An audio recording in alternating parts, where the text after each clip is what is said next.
years, I've lived in every small town in Nevada at one point. Are you from Nevada? No, but I served a church mission there, so I've been in Elko, Reno, and Gardner. Your mission was in Elko?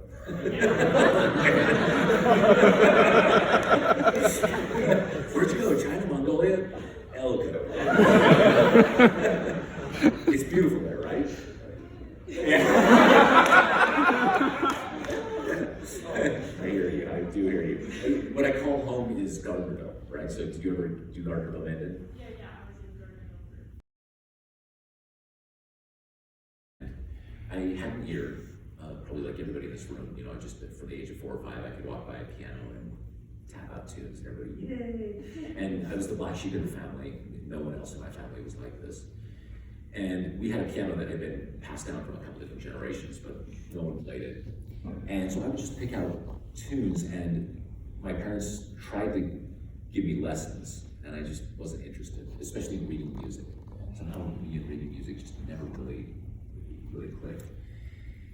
And when I look back, I think that my first exposure to the kind of music I make now actually wasn't through music, it was through computers.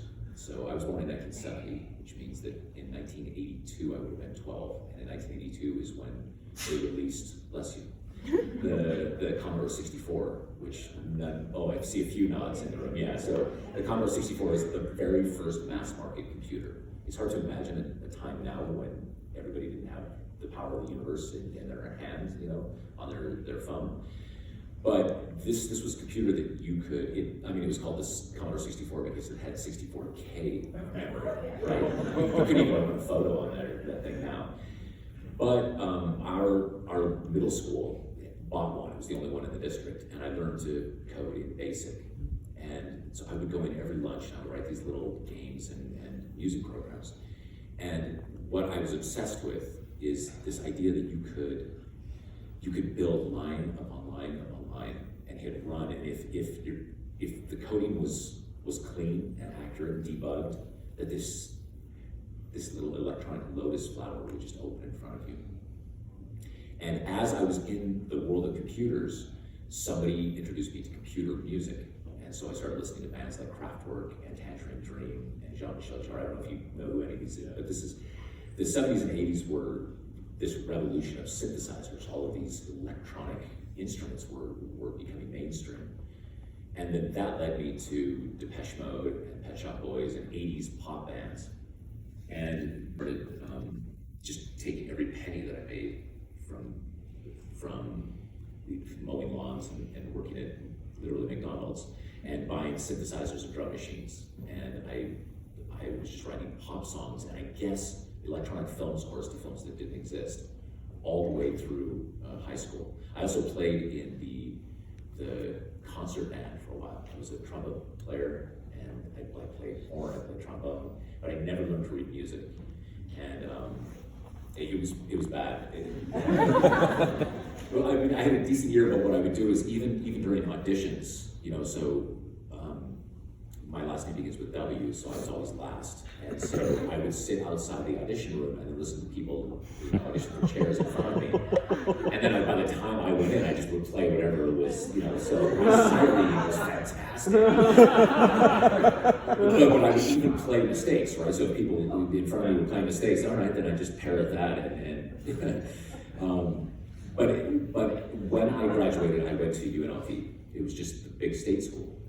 I had no idea what I was going to go. I was just telling Ron Staley in the back at Roz that what I thought I was going to do is be an astrophysicist. And in fact, when I was 17 years old, I came here with my best friend, who was Latter-day Saint at the time, or he still is, but I mean, he was my best friend at the time.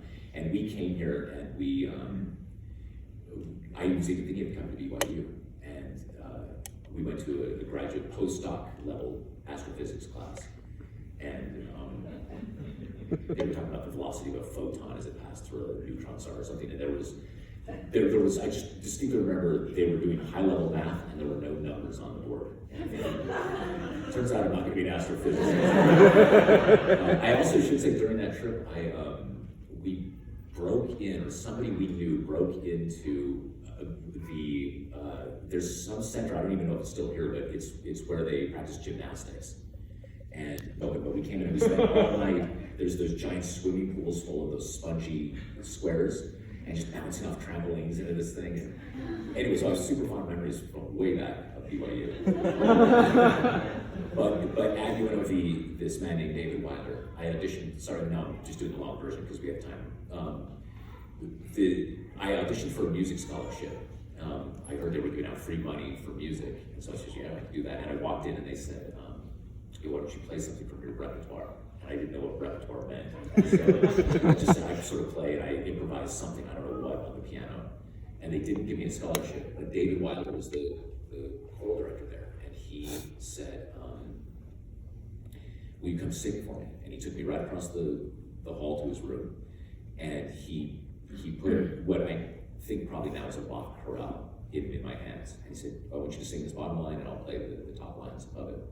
And I couldn't even sing the first note, it was hieroglyphics to me. But then he played it for me, and then yeah, sure, I could parrot that. And I remember him looking at me kind of strange, he said, can you sing this? And it was something a little thornier, and that I could sing. And then he played something that probably was pretty thorny, and I could sing that back to him. And he said, I want you to come join the big choir. And I had seen choir in high school, there was just no way I was going to be in choir. And he was very insistent that several times I'd see him in the hallway saying, I think this could be good for you. We'd love to have you. I think that's probably what he said to me, like, I'd like you to be part of this, which nobody had really talked to me like that before. And so I joined, and my first day of choir, we sang the Requiem by Mozart, and specifically the Kyrie, if any of you know that, it's a fugue, right? It starts with us, with the basses. And I couldn't sight read, so I just stood in the middle of the room with this celestial 3D counterpoint movie. I had a genuine breakdown in the middle of the room, just trembling and silent and sobbing. And it's funny because for years, what I thought about that moment was that it was the music that had changed, and there's no question about that. But bigger than that, it's the first time that I felt part of something larger than myself. And I know every single person in this room has that piece where they just had that awakening, you know, that's the reason we're all sitting here now. That was that moment for me. And then it took me 7 years to get my undergraduate degree. And in the third year of that, I wrote for David this little piece called Go Lovely Rose. Because he had this tradition of performing these different settings. There were, I think, 5 or 6 different musical settings of that same poem. So it was just a humble gift. I gave him that. Oh, look at this, Go Lovely Rose. Yeah, and so even back then I was doing this, so I barely read music at that time. Thanks, Jen. And so this is the climax of the piece, and I bring up that I barely read music because you can see I wrote it in 7 sharps, which I just never do now for singers. But I basically multi-tracked it of me singing all the parts so that I could figure out what I wanted to do, and somebody helped me spell it and write it down. But what I distinctly remember doing is I was taking theory at the time, so on the So To Be Admired, this is the climax of the piece that I added David B. Whitacre. So there's a D, there's an A, there's a minor 6 chord, a VI, there's a D and a B, all embedded in there. Just as just a little nod to an end. And I do this, or versions of this, in everything I write down, these kind of little, you know how sometimes seamstresses they'll build a dress, and then they weave into the dress their name or a little note or something very personal that no one will ever see. They only know that it's there. So that's the kind of thing. Anyway, so that's how I got started. This incredibly long answer to your question. Thank you for asking. Yes. And I guess I can tell later. Hans puts a bottle of rum. Because it's pirates, you know, we do a pirate thing. And we didn't ever get serious, ever. It actually got more and more playful. And every time it would start to get serious, then we'd tell our sticky pirate voices, and you know, we'd like we would talk to you, what are these Hans? And it just was playful, and he kind of encouraged that. And my gravity is always to take me back to, my personal gravity is always to go back as thoughtful and brooding as possible. That's where I live, you know. My wife is always like, can we please just watch something funny tonight? We could. Or we could watch There Will Be Blood again.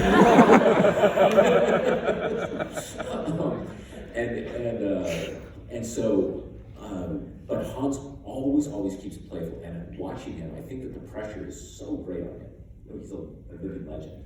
And the movies he's dealing with are hundreds of millions of dollars, so people tend to get passionate and stressed out about these things. And so I'll tell you 2 Hans stories just real quickly, just to give an example of how he keeps it playful. So one was that I get this phone call from him, and he says, this was, for a while I was gonna work with him on the 3rd Christopher Nolan Batman movie, The Dark Knight. And it didn't work out because of scheduling and stuff, but he calls me up and he says, okay, so listen, when they're in the prison, I don't know if any of you have seen The Dark Knight, but yeah, so when they're in prison, there's this chant that they're all chanting. We've got to do. Do you have malaria shots? Have you had malaria shots? No, why? Because I want you to fly to India. We're going to set up, there's going to be 100,000 people chanting this, and they're going to be out like in Close Encounters of the Third Kind, just this thing. And when is it? We're going to set this up for a couple of weeks. So, and it's going to, I need something to, you know, whatever this crazy thing is. And this is how Hans begins every conversation with like, what are we doing? Anyway, so I finally talked him off the ledge. He did it in a different way, but it's like his first instinct is to go, it's impossible. It's like, we're going to deal with what we can't do later on, but right now let's just dream. It was such a good message from him. The other one that I always found amazing, I wasn't involved with it, but I heard from his team. So if any of you have seen Sherlock Holmes, the one with Robert Downey Jr., right? It's just got this super cool score. And he found these Romanian gypsy musicians. That's kind of the sound of the score and the world that he built. But then occasionally you'll hear it, you know, that boom, and then there's this massive crash. And Hans got his whole team out in the middle of the night in Los Angeles, 2 a.m. He found this abandoned parking garage, and then lifted on a crane this old player piano. And they had microphones set up on every level all the way down, and then they dropped this thing, right? And that's the sound that you hear in Sherlock Holmes, right? Like, what is happening? So in terms of collaborating, this is not the exact answer to your question, but it's such a good lesson in that it just completely opened my eyes to different ways of doing things, to be playful. And every time when I'm writing, I'm working on a piece right now where I'm just stuck in the mud with it, just ugh. And I remember Hans, and I try to be playful about it. I try to think of something silly, you know, I'll put on silly slippers, or I'll, you know what I mean, even watch funny YouTube videos, just something to get me out of that place and just, okay, come back to the light. Yeah.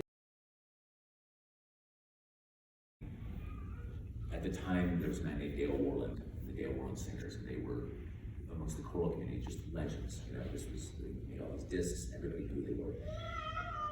Yeah, Dale Warland fan. And they had this composition competition. What you could do is you mailed them either a piece that you finished or a sizable chunk of a piece. And then from hundreds of applicants, they would choose 4 finalists. They would fly everybody out there, and then each person would get an hour-long session with the Dale Warland Singers. And at the end of reading through all these pieces and working through them, they would choose a winner. And then that winner would get commissioned by the Dale Warland Singers, which in itself is a big deal for a young composer. But then I think it was probably like $10,000 commission, which is a ton of money, right? And so the stakes were very high. So I sent in Water Night, complete and what it was. And I got selected, so I was one of the 4 finalists. So I remember I flew out to Minnesota, and they had this dinner beforehand where you got to meet all of the other finalists, you know. And all 3 of them, I remember, either were doing their doctorate or had a doctoral degree from really intimidating institutions. And we talked, and they were just these, they talked about music in a way that I'd never heard before, in an academic very abstract way. Anyway, I left the dinner, and when I got back to the hotel room, the organizers had put on our beds, I'm assuming the other composers had this on the bed, the 4 pieces that we were going to read through, so you could look through the pieces that were going to be sung, right? Yeah, now that I look back on it, it's pretty cold as ice. But I remember looking through the pieces, and again, I'm W, right, so I'm last, and just looking at them, and they were so complex and intricate and thorny, and I was beyond intimidated. I really was, because you look at Waterman on the page, and it almost looks like a 3rd grader wrote it. You know, it's just whole notes, half notes, and there's so much empty space. And I really had a crisis, and I called up my dad, and I said, I don't know what I'm doing here. I don't belong here. And my dad said, I don't remember the exact words he said, but it was something like, you just go in and you just be yourself. You do what you gotta do. You know, I'm proud of you. And it's just exactly what a dad should say to you in that moment.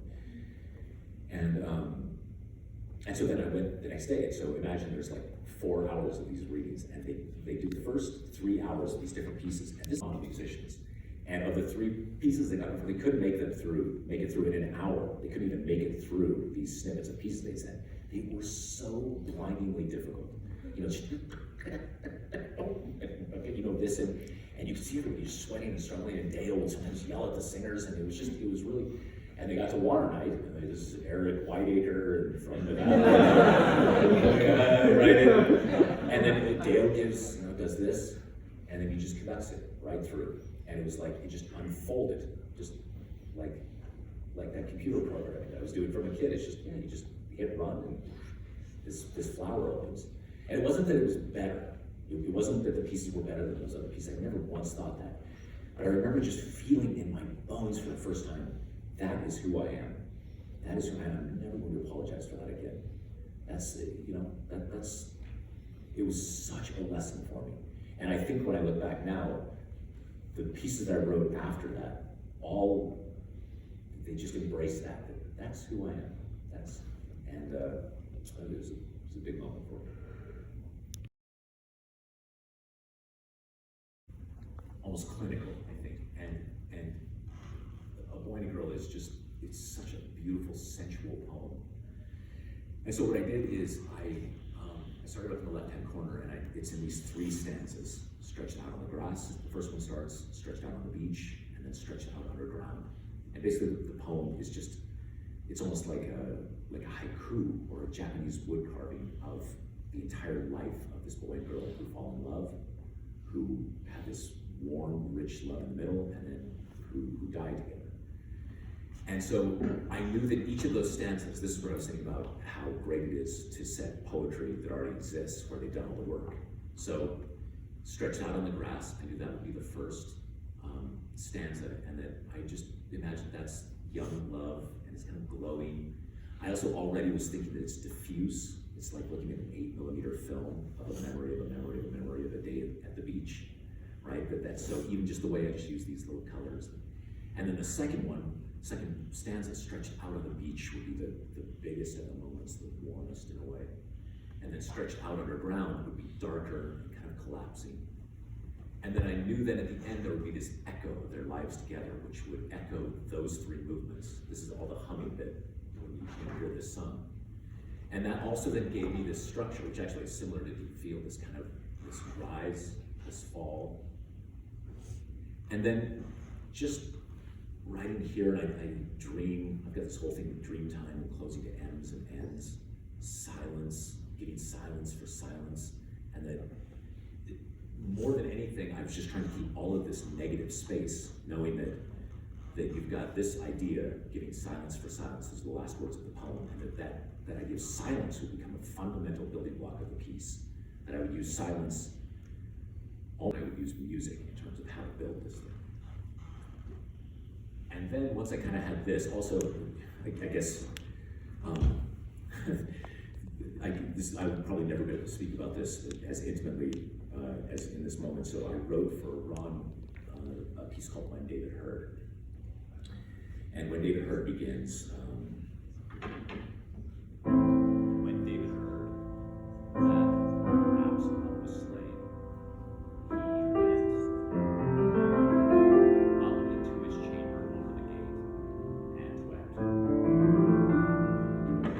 it took me forever just to find those collection of notes. But what I remember built into the poetry of the Bible, that verse from the Bible, and just give David credit where credit is due. Actually, no, it's Kings. So who would have written that? Do we know? Kings 2.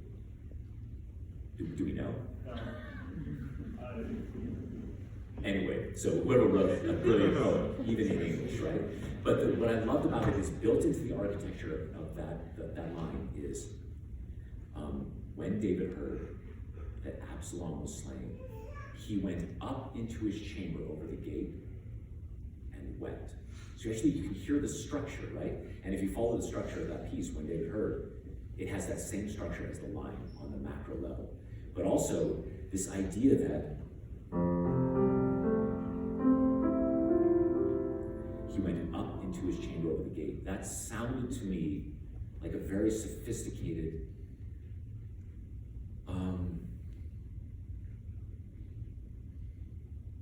it's a complex emotion. It's this ancient sorrow and ache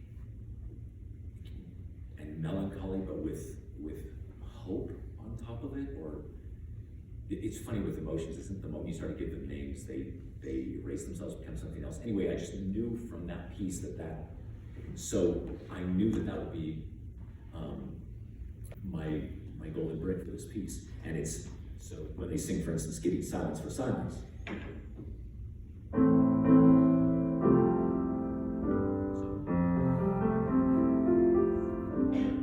it's literally the same chord, even in the same key. And that's all by design. That's the core of that thing from what David heard is the same kind of world. I don't have the language for it.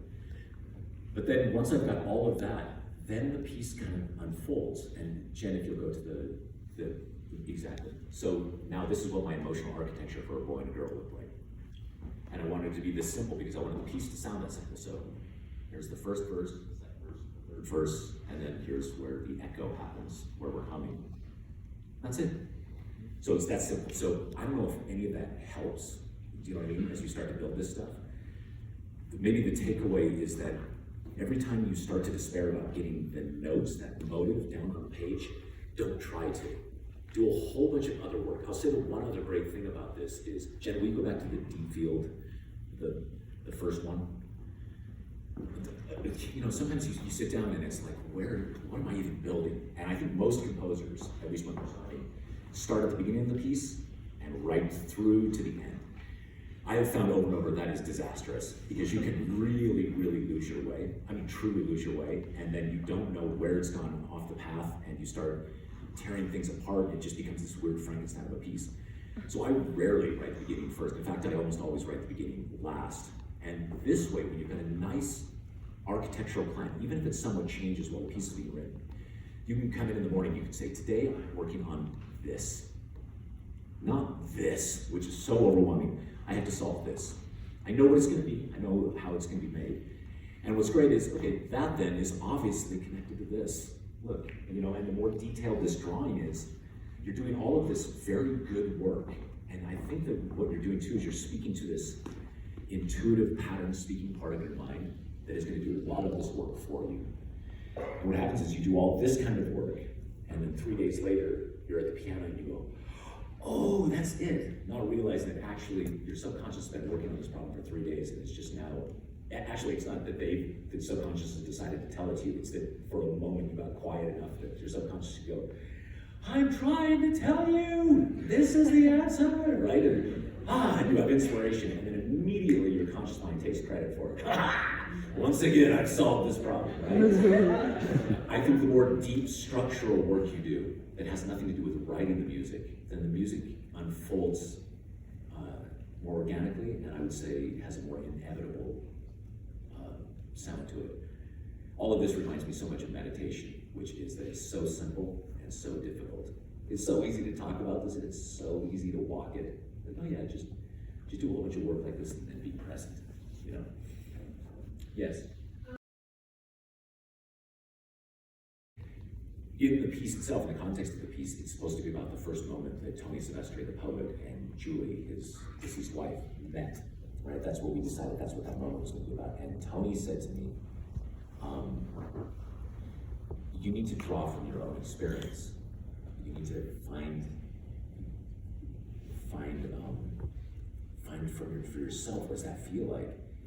And at the time, I was falling deeply head over heels in love with my wife. It was 5 years ago. And she was living in Belgium, and I was in Los Angeles, and we were corresponding for months, not seeing each other, but just sending each other messages. And she loves to tango dance, and so she'd be out dancing until midnight or 1 o'clock, and then would do this walk home. And I knew that because I'd call her, be my afternoon, it'd be 1 o'clock, and she'd be, she'd be excited, but she couldn't go to sleep because of how excited she was from tango.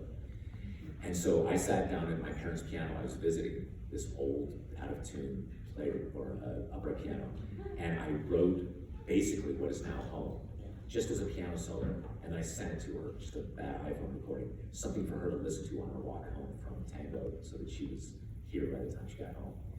And that's where all that music came from. And so it has deep, deep meaning to me. Every time it comes on, I just get that feeling when you're first in love, where the world is beautiful. Thanks for asking. Yes, Matt. I have learned over the years, and composers especially, I want you to hear this, is that the best music is the music that is conductor proof. Okay, and here's what I mean by that. Conductors have a very limited set of tools to divine what is supposed to be happening on the page. Like I said before, it doesn't matter how fussy you get with notation. There's only so much you can tell them about the phrase. So let's take it to its most basic level. Let's say you want your choir to start here, and then it's going to blossom into this huge crescendo, right? Now, what you can do is you can write pianissimo, and then you can build crescendo, and then fortissimo and accents the thing. Or you can simply write the voices low in their register here, and then write them high in their register here. Then what will happen is, it doesn't really matter what's written, all the fussiness here. That thing is going to happen whether you want it to or not, right? The people just do it. And so that's what I mean about trying to write conductor proof. So what I try to do now is try to write music that it just pops off the page. Not that it's simple, but that it can only really do one thing. Then what you get is you get conductors who make these really intricate, interesting, personal decisions about what is already going to happen. And that's where you get the magic, right? As a tiny story, I remember Ron telling me years ago, I can't remember which piece you were recording, Ron, but I said to Ron, it's just too slow. It needs to go faster. And Ron said to me, let's have this conversation in 20 years when you're older. And I think about that all the time now, because he was so right. Now the one thing that I always want to say to people who are conducting my music is, just chill out. It's gonna be okay when you get to the end there. It doesn't have to be, and also it's much simpler. I think my music than people who are interpreting it think it is. And also it's all rooted in the words. It's just all rooted in the text, that if you're not singing the text, then this stuff isn't gonna come to life. We had this moment yesterday with the men's chorus where we were singing Lux, and then we got to Kalida, and it was like, oh, it's a completely different piece. But the moment we just went back and said, okay, let's just put this in the context of the text, where what we're singing and what this whole thing means, just happened, right? The last thing I would say is that it's an odd thing to have lived through this part of it. And again, I say this with deepest humility, but some of these pieces have kind of become a thing. Like Sleep is one of them, for instance, right? So Sleep it's bigger than me. It kind of went, and it's a thing, and everybody sings it. And what I've noticed over the years is it's getting more and more stately and important. It's got this meaning. And so what's happening is people are just doing it like it's Mahler 8 or something. And actually, no, it's just a simple little piece that just goes to sleep. It still is, right? And so that's been very informative to me as a conductor of other people's works. That a lot of times these pieces that are these grand pedestal works, actually they also just need to be music and not have all this extra meaning to them. It's a lot of scattershot answers to your short question, but I hope that answers some of them. And I think, is that it for us, 10:50? Yes, we are.